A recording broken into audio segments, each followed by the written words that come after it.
Thank you so much for inviting me, Philomena, and Midwives For Choice. It really is a pleasure to be here in Dublin. I was saying to Philomena last night that I think the best part of the work I do is the travel, because you get to understand other people's systems and concerns, and what you realise is that, as I said in that rather ranting interview to the Irish Times, we are all women, and wherever I go, everyone has the same flavour of problems. Some places are more difficult for women's reproductive rights than others, but everywhere has the same sort of category of issues. And I have to say, being in Ireland and speaking to Philomena last night and doing a bit of reading this morning, I realised that although we are separated only by a short, small channel, there is a real gulf between Ireland and the UK in terms of respect for women and understanding and compassion for women. And so it's a real pleasure to be here to try and kickstart a process of consideration, of deeper understanding of women's rights. I'll just tell you very briefly who Birthrights is. It's an organisation that I founded in 2013 after working with midwives and women on women's reproductive rights in my capacity as a lawyer. And what I realised was that the legal work I was doing needed an institutional home, because it couldn't be just me taking on these issues. We needed to get other people involved, a bit like Midwives For Choice. So we set up, and that was 3 years ago now. We've just celebrated our 3rd birthday, and we do two things predominantly. One is that we inform women and maternity professionals about the law as it relates to pregnant and birthing women. And we provide advice, legal advice. And the second thing that we do really is train health professionals. So Birthrights has contracts with multiple NHS trusts in the UK to go and give the talk that I'm about to give to you, albeit in summarised form, to try and inform health professionals about the power that they have to help women achieve true dignity in maternity care. So what I want to do today in the first part of my talk is to summarise really for you what human rights mean in maternity care. And the second thing I'm going to do is talk about the 8th Amendment and draw the connections between those two issues. So when people have traditionally thought about human rights in maternity care, they've thought predominantly in terms of the developing world and in terms of access to care. They've thought that the real rights issue is whether or not you can get through the doors of the hospital. And that's an understandable framing of the issue, given the kinds of experiences that women have in the developing world. But that leaves out all those women who do get into the hospital. What happens to them in there? And why would some women not want to go to hospital at all? Some women in parts of Africa and India, they've got very low rates of giving birth in hospital, even if the facilities are available. And here in Ireland and in the UK, women are increasingly turning away from hospital-based services. And what the White Ribbon Alliance, which is an awesome organisation that was set up to campaign on maternal mortality, what they began to realise was that human rights couldn't be framed solely in terms of access to care. It had to be framed in terms of quality of care. What's actually happening to women who receive maternity care? And what they have said is that disrespectful and abusive care happens even when women have free access to healthcare. And so the human rights issue has, over the past 5 years or so, developed from an access-based one to a much fuller understanding of what dignity really means to women in pregnancy and childbirth. And I want to take us right back to first principles. And to Immanuel Kant, an 18th century German philosopher, who formed what's known as the categorical imperative. And anyone who's ever studied any philosophy will know that this is one of the founding tenets of modern democracy. And the categorical imperative is that humanity itself is a dignity. For a woman cannot be used merely as a means by any other man or woman, but must always be used as an end. And what does that mean? What does it mean to be used as a means? And what does it mean to be used as an end, to be treated as an end in oneself? Well, if you think about pregnancy, to my mind, that is really the best lived example of the categorical imperative, because a woman who is pregnant is always at risk of being treated as a means to the production of her baby. She's always at risk of not being treated as an end in herself, of her interests being subordinate or completely neglected in preference to those of the fetus. So for me, that categorical imperative, which I'm sure Kant did not mean to apply to pregnant women, does apply with great force in our societies.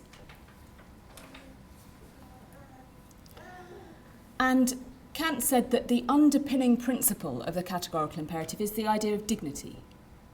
And what does dignity do? We hear a lot about dignity in healthcare, particularly in the end-of-life care context. And it does two things, and these are completely critical, and they are really the underpinning of all our understanding of human rights in maternity care. The first thing that dignity does is it offers us a basis for resisting abusive treatment, saying, treat me with respect, because I'm a human being. And the second thing it does is says, if you're going to respect me, you must respect the decisions that I take. Because only in respecting one another's free will, one another's capacity to make decisions for ourselves, can we really respect one another as human beings. And the consequence of that for pregnancy is perfectly apparent. It means that you must respect the pregnant woman's decisions, the decisions that she makes for herself in pregnancy and in childbirth. Why does this matter? Does it actually have any practical application to anything at all? Is dignity simply a lofty principle that we can wave around and ignore when we choose to? And the answer to that, about a year or so ago, I was reading some clinical research, some midwifery-based research, and it suddenly struck me that all the work that I was doing on the principle of dignity had a real bearing on clinical care. In this sense, research has shown time and again that the two things that really matter to women in birth are, first of all, supportive relationships with their midwife and with their doctor. And secondly, a sense of control over the decisions that are made in birth. That doesn't mean that their birth plan is respected to the nth degree. It doesn't mean that things can't deviate from the choices that they may have made initially, but it means that they've been consulted along that process, that they are the decision maker in childbirth. And of course, those two factors, supportive, respectful relationships and a sense of control, are exactly the two things that dignity does. So that lofty principle is reflected in women's lived experience of maternity care. What dignity protects, women want and need. So I'm going to run you through some of the law very quickly. And I know for non-lawyers, the law can seem intimidating and difficult, and for maternity professionals particularly so, because the law has a really terrible reputation in maternity care, and rightly a justified bad reputation, because the law is generally seen as punitive. It's there to sanction you when you've done something wrong. It's there to sue the hospitals. It's not there to provide any sort of moral framework. Well, I want to turn that on its head and say, actually, the law is there to support you in the decisions that you make, and it's there to support women. And that's human rights law. It's not clinical negligence, although that can be useful in some contexts. It's human rights law. So a quick rundown of what human rights law looks like. And of course, in Ireland, as in the UK, the relevant human rights law is the law that comes from the European Convention on Human Rights, to which Ireland is a party.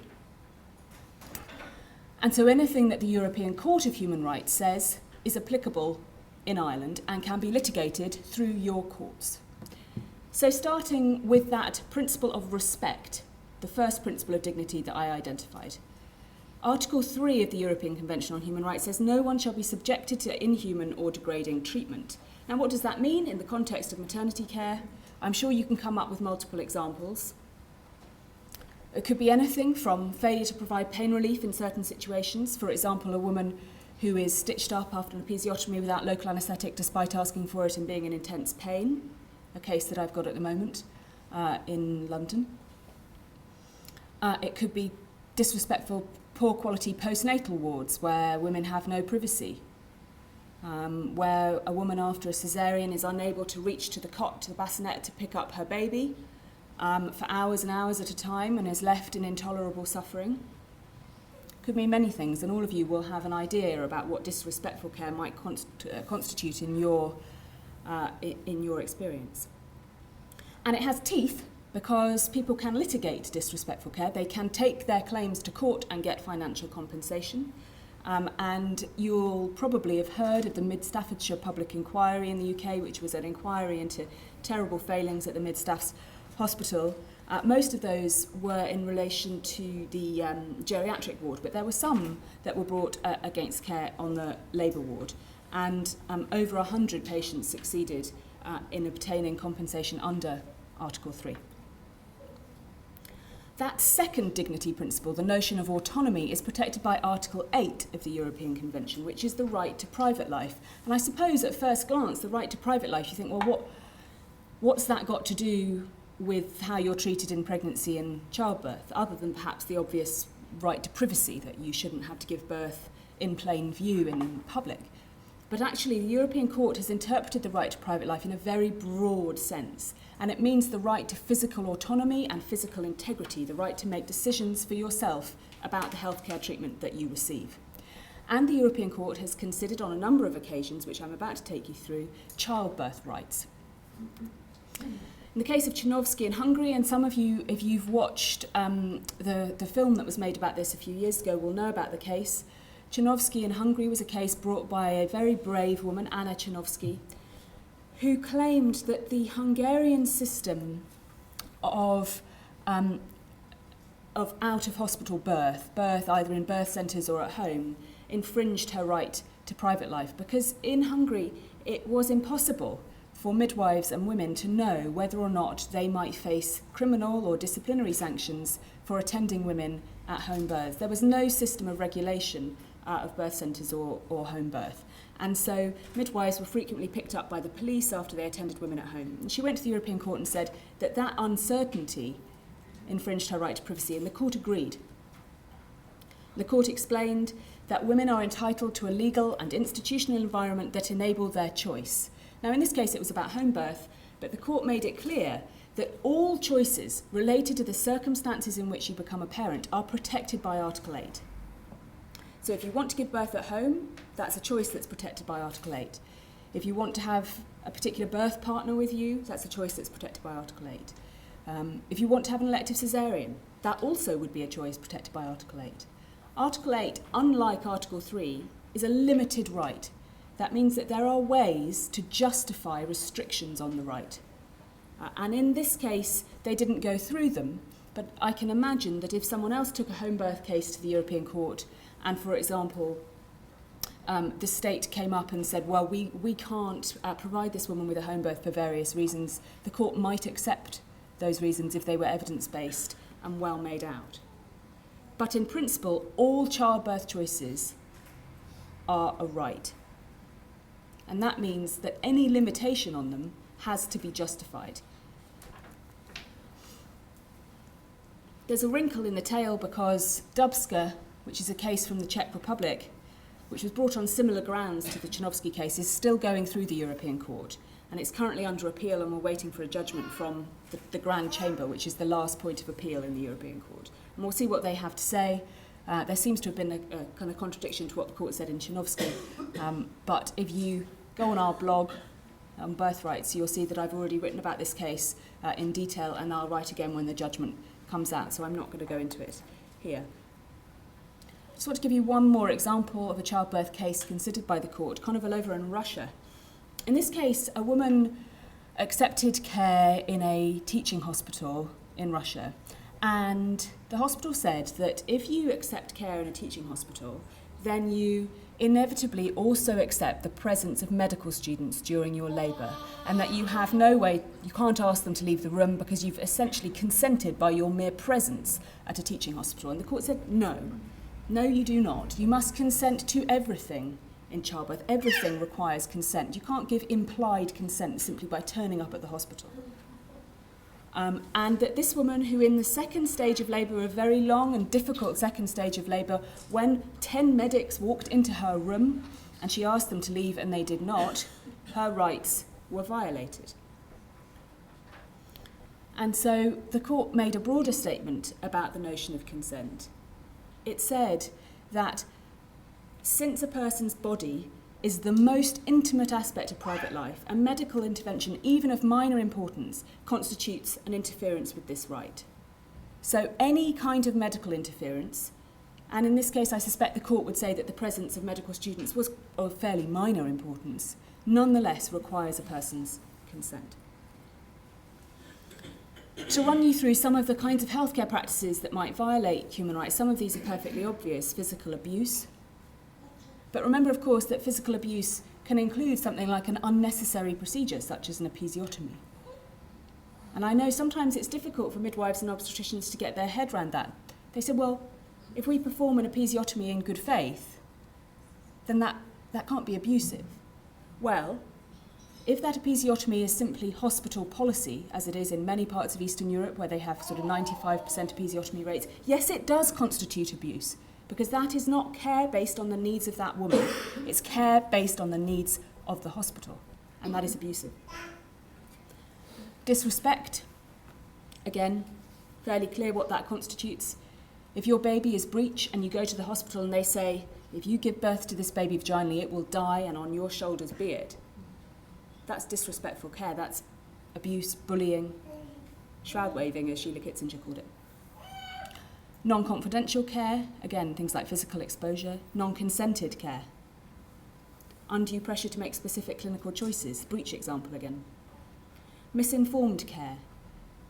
So we have this understanding of consent as this sort of rational process where you present some information to a woman and she says yes or no. But we all know that's not how it works, because the choice of the information to present to that woman is informed by your own biases, your own hospital policies. And in fact, if a woman's really going to give true consent, then she must be given all the information that she personally needs to make that decision. And there was a very important case in the UK recently, in the UK Supreme Court, in which a woman had not been offered a Caesarean section despite the fact that she was diabetic and carrying a large baby. The baby went on to have shoulders dystocia. The woman ended up with a partial symphysiotomy, amongst other horrific things. And the court said that she had not been given adequate information to make her choice, and she had not been given appropriate alternatives, i.e. a Caesarean section. Depersonalised care. Hospital policies, HSE policies. Policies of birth centres that say, no, you can't come here if you're X, Y, and Z. If those are applied inflexibly and without consideration of the individual circumstances, that's depersonalised care. That's a failure to take into account a woman's individual circumstances, and that's a breach of Article 8. It can be justified. You might be able to say, well, we don't accept women with a high BMI at this birth centre for these reasons. But you have to be able to justify it.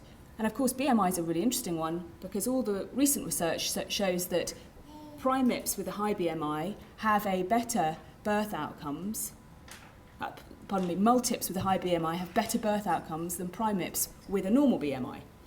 Primates with a normal BMI are allowed to go to birth centres in the UK, but multips with a high BMI are not. That policy doesn't make any sense. Discriminatory care takes us right in there. Women with high BMI, they're told you can't access these services, you can't do this, you have to be on your back, you need an epidural, this is going to happen to you, no choice. It's discriminatory. Women aged over 40, you will be induced. It's discriminatory. Abandonment of care. You make a choice that's outside the system and they say, we're washing your hands of you. Now that's really problematic, because one of the rights in the European Convention that I haven't spoken about is the right to life. Article 2. I'm not talking about the fetus's right to life here, I'm talking about the mother's right to life. If you abandon care, you put her life at risk. If she goes on to die in childbirth, and indeed if the baby goes on to die, what is the state liability for that situation if the state has abandoned care? It's a really interesting question, and it's bound to come up one day somewhere, Ireland, the UK. So how do human rights improve maternity care? Well, they give principled practical effect to women-centred care. They say care must be personalised. You can't apply rigid institutional policies. Childbirth decisions have to be respected and supported. Women must be treated with respect, kindness and compassion. Women with specific vulnerability should not be stigmatised or subjected to discrimination. And we remember that human rights have legal teeth. The state has an obligation to respect rights, and that obligation can be enforced in the courts. So that's my summary of human rights as they apply to maternity care. I could talk about this for hours, but I'm going to move on. Oh, that's just to say that we're publishing a human rights guide for midwives that's going to be available soon. Now that applies, it's a UK-based human rights guide, but given that all the rights are derived from the European Convention, you can use it in Ireland too. Now I want to talk very briefly, I think I've only got about 10 minutes, about women's autonomy and the 8th Amendment. So a quick rundown of what the law looks like in the UK about women's choices. In the UK, 2 Court of Appeal decisions, one in 1997 and one in 1998, from the Court of Appeal, women who were both forced to have caesarean sections against their will, and the Court of Appeal held that whatever the consequences of the woman's decision, whether it's her death, the death of the child, she bears that responsibility, not the medical professionals, and she's entitled to make that choice. She's entitled to make that choice even if it appears morally repugnant. So we're pretty clear in the UK, if you have the capacity, the mental capacity, to make a choice in pregnancy and childbirth, then you can make that choice without fear of being forced to accept a medical intervention by the courts. Fetal rights in the UK, there is no recognition of an independent legal right of the fetus. The state cannot take any action against a pregnant woman on the basis of the interest of the fetus, of course with the exception of criminal sanctions for unauthorised abortion. Very interesting case recently that Birthrights intervened in the Court of Appeal. The Court of Appeal was asked to decide whether or not women who drank in pregnancy were guilty of the crime of poisoning. God knows how the Court of Appeal ended up in that situation. It's kind of a complicated litigation, but there we are. That question was put to the Court of Appeal, and Birthrights intervened along with BPAS, the abortion provider. And the Court of Appeal quite sensibly said, no, women can't be guilty of a crime of poisoning their fetus by drinking in pregnancy because the fetus does not have a separate legal personality. Common sense prevailed. Now we're in Ireland. Here we go. Here's the 8th Amendment. What a beauty. The state acknowledges the right to life of the unborn and with due regard to the equal right to life of the mother, guarantees in its laws to respect and as far as practical by its laws to defend and vindicate that right. Now I know in Ireland that the 8th Amendment is almost exclusively discussed in the context of abortion, but the 8th Amendment is not about abortion. The 8th Amendment is about creating a second class of citizens, women, pregnant women, and subjecting them to state intrusion in a way that no man or non-pregnant woman would ever be subjected to. That's what the 8th Amendment does. It doesn't say anything about abortion. It covers the whole spectrum of pregnancy from conception to birth, and its implications are profound.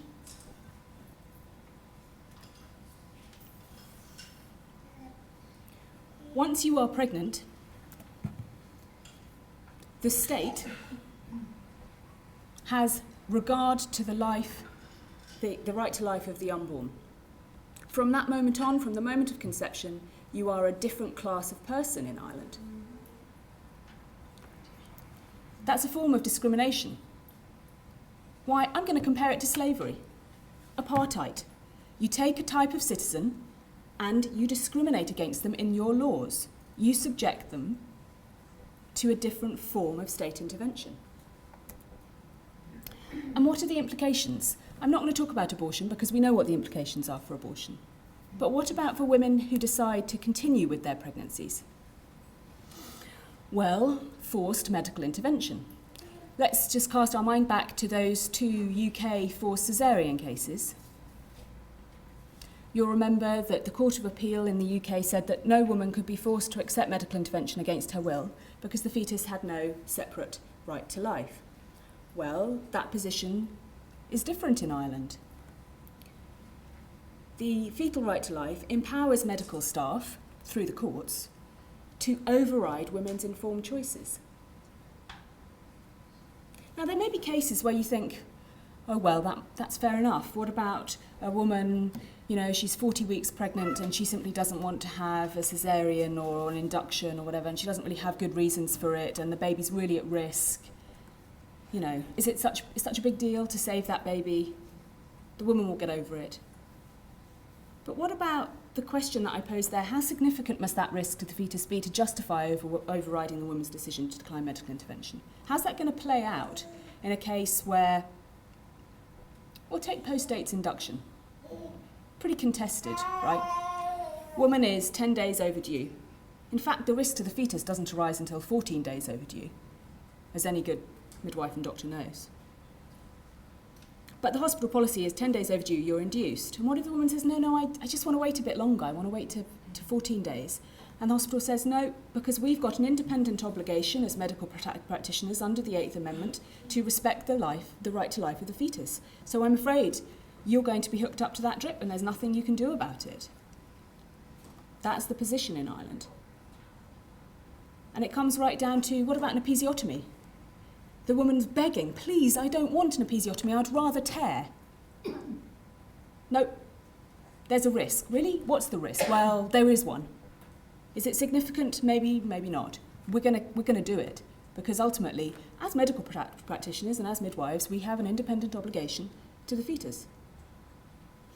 That is a scary position to be in for any woman giving birth in Ireland. And finally, what about criminal sanctions for behaviour in pregnancy? Remember that fetal alcohol case in the Court of Appeal in the UK that I mentioned? What would that look like in Ireland? What if someone brought a case in Ireland that said women should be criminalised for drinking in pregnancy? They take one of those old Victorian laws about poisoning the fetus and they say, well, that can be used against the mother. What do you think the Irish courts would say? How would they interpret that? Remember, in the UK, the Court of Appeal was able to say, well, the fetus doesn't have there's no separate legal recognition of the fetus, so this can't happen. You can't criminalise women for drinking in pregnancy. Well, that's not the case in Ireland. If the courts were to consider that question, their consideration would be influenced, if not directed, by the 8th Amendment. And of course, those of you who know about what's going on in many American states will know that's exactly what's happening in the United States, where they have similar laws to the 8th Amendment. There are women in prison. There are women in prison for refusing Caesarean sections, women with life sentences for refusing medical treatment. There are women in prison because they took cocaine in pregnancy, and although they gave birth to a healthy, live baby, they've had 10 years in jail because they took cocaine and threatened the life of their fetus. There are women in prison because they tried to kill themselves. They were so unhappy at being pregnant, they couldn't access abortion. They tried to kill themselves, they threw themselves down the stairs. One woman tried to drink rat poison. They harm their fetus, life sentence in prison. That's what fetal personhood laws do to pregnant women. There's no reason to believe it would be any different in Ireland. On that note, thank you very much for listening to me, and I'm going to hand over to Philomena.